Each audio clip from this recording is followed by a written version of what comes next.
Hi, my name is Oliver Dewey. I'm from Port Orchard, Washington, and I currently go to the Colorado School of Mines. And the title of my project is Novel Gas Phase Passivation of Silicon Quantum Dots. The reason we're looking at quantum dots is because they have valuable properties that allow us to tune the band gap for third-generation photovoltaic cells. However, one of the large problems with them is that they tend to oxidize when they're placed in air.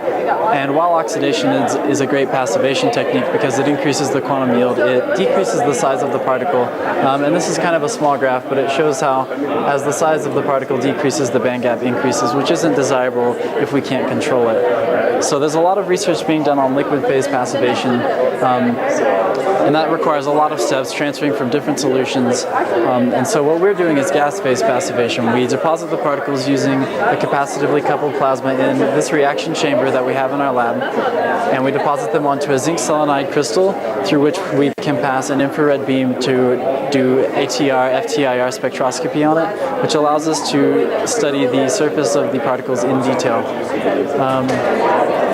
This square basically shows that we're confirming that we're creating crystalline particles which tend to have less defects and are better for photovoltaic devices.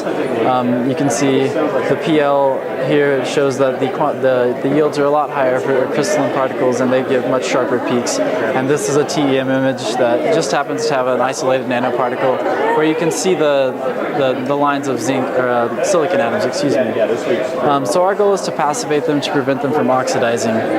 And what we've done is we've passivated with acetylene, which is C2H2, and styrene, which is basically two carbon atoms double bonded attached to an aromatic ring. And styrene has been studied extensively in liquid phase passivation. They tend to get about 40% surface coverage through this sort of method.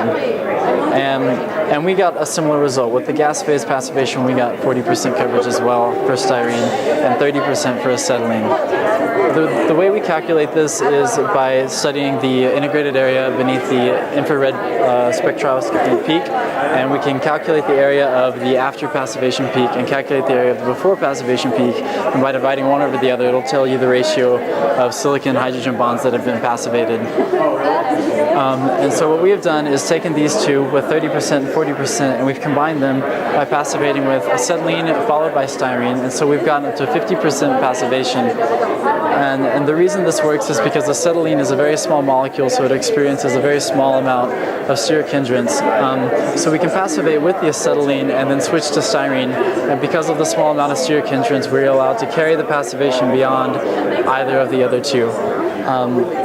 So after we passivated, we got up to 50%. We wanted to make sure that this actually achieves what we're trying to achieve, which is a decrease in the oxidation. So we opened the vacuum chamber to atmosphere while still tracking the oxidation, and we found that C2H2 oxidizes very quickly. About 36% in one day of the SiH bonds are decreased due to oxidation. Styrene in one day will get down to 12%. And C2H2 plus styrene, the combination, oxidizes only 9%. And after 3 days, we find that trend is still the same. So we basically achieved what we set out to do, which was increase our passivation through a gas phase passivation technique without exposing it to the atmosphere. In the future, we're going to use longer chain alkenes in conjunction with the acetylene, because in liquid phase passivations, they tend to get much higher coverages with longer chain alkenes, and we think that'll work the same with the gas phase passivation. We also intend to do some ESR studies to study the defects a little bit more closely.